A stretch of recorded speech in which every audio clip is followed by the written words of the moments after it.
have two diagonals like that, and then we tear off the end. And then when we open it up, we can reverse crease these folds. That then allows you to... Okay. So I have this. Yeah. Okay, so next what you're going to do is you're going to turn it upside down.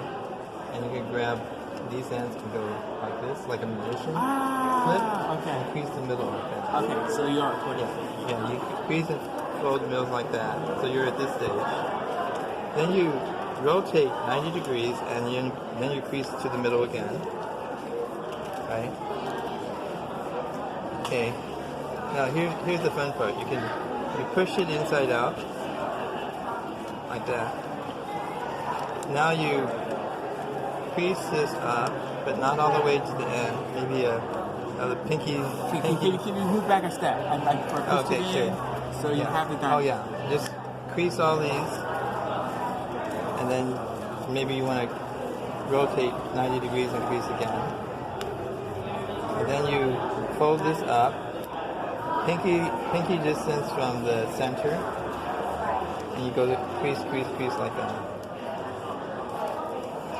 Okay, this creates guide creases so that when you open it up, you're gonna then be able to reverse crease these. So I open it up all the way. Yeah. So I'm gonna crease these nicely. So reverse crease these. Yeah, so they're all wrong. Okay. Oh no, you're fine.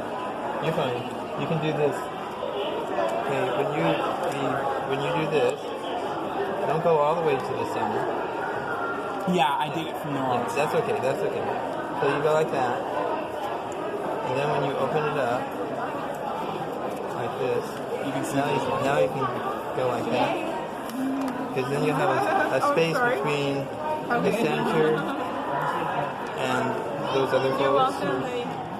Then you turn it like that, inside out, and now you're going to bring these all to the center. See, notice it can't go to the center again. And these other lines help you to tell you how far not to go across. So, like that. And I'll go like that. And then this one's like this. Then I flip them over. I'll slow down. I'll make two so that it's easier for me to catch up. There's a piece of paper 3 times over and crease to the center. So, oh yeah, you're in the right place. Now we flip it again. Now we're going to go towards the center. Have space. That's what I have. Like that.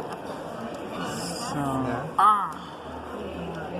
Yeah. I see. Yeah, you're there. Oh, no, she's fine. So I'm just kind of pressing it so it's easier. Once you do that, I'm going to see if I can race the clock here. So I can make more Jonahs to go into more fish. Okay, now I'm going to flip them over. And now you should be able to pull and push. Yeah, pull and push. Pull and push, press. Pull and press. And that flattens the side that you put the face on. Is that on all 4? Yeah, all 4. You do it on the diagonal. Jonah. Then we have MAD, because he's mad at God, and he looks kind of like a bad character. So when he's that way, his eyebrows point down, right? Because he's man-centered. When he's sad and he's glad he got out of the fish, his eyebrows are pointing up to God. Then you can then push his nose up. Push his nose up. Okay, so now I will draw then angry eyebrows. Push his lower lip up like that, and then that creates the handles, but we want to give him a fancier shirt, so we press his lapel down on all four sides when we flip them. Okay. So I'm still. No, sorry. I drew the that's good. faces on. Never mind. Okay. Now. Sorry, not everyone. Flip him over and pull his nose and lower lip. Then you press it. Then that creates the surfaces you know that the face is going to be on. Then you can draw the eyes and such more easily. So like here, if I want the eyebrow to point up, he looks sad that way, right? But if I have them pointing down, he looks angry or bad. Okay. Yeah. So. Yeah. Well, that's funny. And then fold and. No, you just pull his nose out, Yeah. and then you have his lower lip come out, right?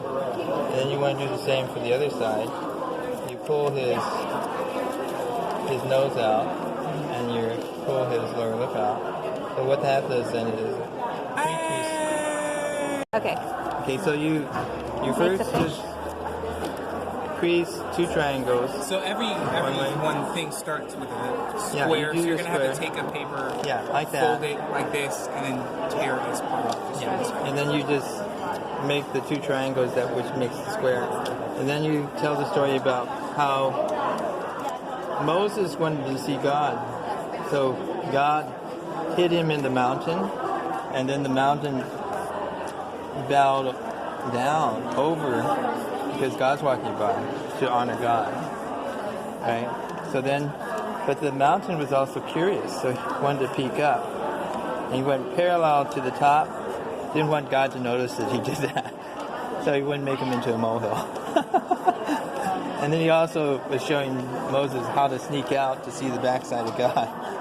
Now, since God is everywhere, we have to do this other side too. And the mountain has to comply because he's the creator. And if we turn the mountain inside out, same thing. These folds make the paper string hinge. So I fold this over and then peek this up. Okay, so now when we undo this, we're going to make a 3D mountain. So we go like this. We're grabbing each of the sides and popping them up.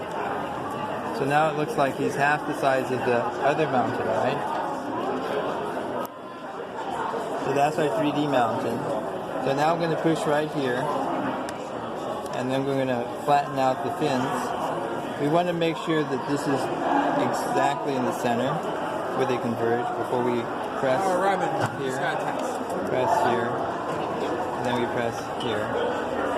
Once we do that, then we grab the fin part and we open this part and say, this used to be a mountain. So we want to show you where the diamond is. So you press here. That creates a diamond in the middle by reverse creasing that. And then you put the eyes on and go. That makes the paper string hinge. So it's not in the origami book.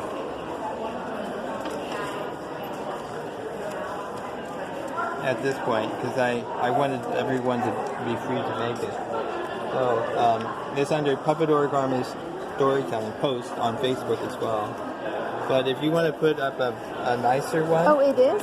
Yeah. The same one? But I think you have a better telling of it. Because I think when I tried to put it up, Facebook cut it into little pieces. So they didn't do the whole thing. They did snippets of it.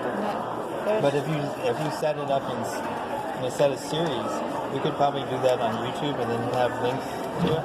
Yeah. And it would be a better telling of it. There's Jonah getting eaten. The other by thing a that would be nice is that other people translated this into their own language so that they could make God's fishing kit in every culture. God's fishing kit in every culture. So this is a nice way of passing the message along to other families. You hand it to the parent, though, if you're going to do this at a train stop or airplane, because I gotta get as you good want as the you are. parents to be the ones that are telling the stories to the children, because transgenerationally, God's commission is for the parents to teach, not the children to go crunch. Yeah. And that's Ty. Thanks, Ty. That was awesome. Yeah. So we want the message to go on. Mad? Do you want it to go on being mad? No, we want the message to keep going on and on and on. It's not supposed to stop. It's part of the Great Commission.